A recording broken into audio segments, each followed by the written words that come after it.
Ini adalah contoh dari kasus meningoencephalocele di mana terlihat struktur kepala tidak utuh. Jadi tanpa ada defek atau benjolan pada dinding bagian belakang di mana jaringan kepala struktur tengkoraknya tidak terbentuk sempurna. Bagian dari otak terlihat masuk ke dalam suatu celah, terisi oleh bagian dari otak yang mengalami herniasi, masih terbungkus oleh selaput dinding saraf dari otak. Dengan sendirinya fungsi fisiologis dari janin dipertanyakan. Apakah jaringan otak yang masuk ke dalam bagian yang rusak ini terjepit dan tidak dapat berkembang dengan sempurna? Kasus seperti ini apabila bertahan hingga mendekati kehamilan berakhir, kemungkinan membutuhkan tindakan rekonstruksi dari bagian bedah saraf jika masih memungkinkan untuk menutup defek dari tulang bagian kepala yang bolong.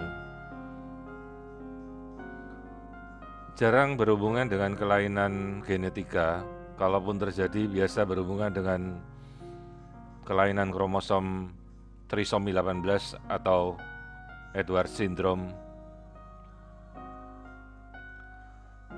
Pada gambaran 3 dimensi, nah ini kita bisa melihat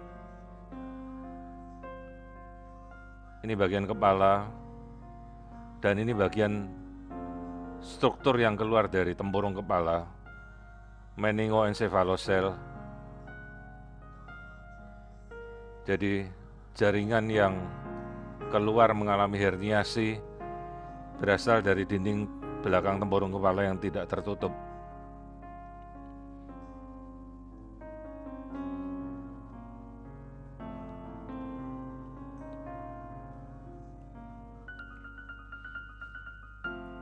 Nah, ini tampilan dari 3 dimensi. Strukturnya sendiri berupa selaput dari dinding otak yang masih membungkus jaringan otak yang keluar ke dalam gelombung ini.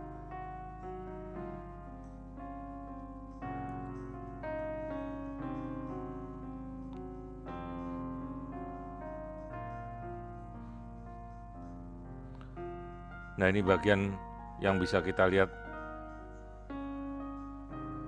bila kita rubah metode dari penggambaran struktur jaringan,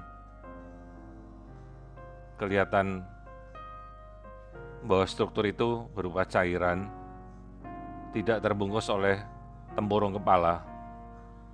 Ya, kasus meningoencephalocele. Ini masih sangat muda, usia hamilnya sekitar 17 minggu.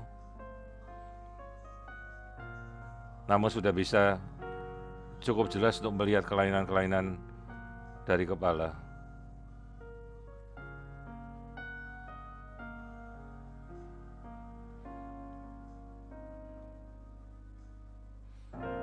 Ya. Jadi ini sebuah kasus contoh dari meningoencephalocele.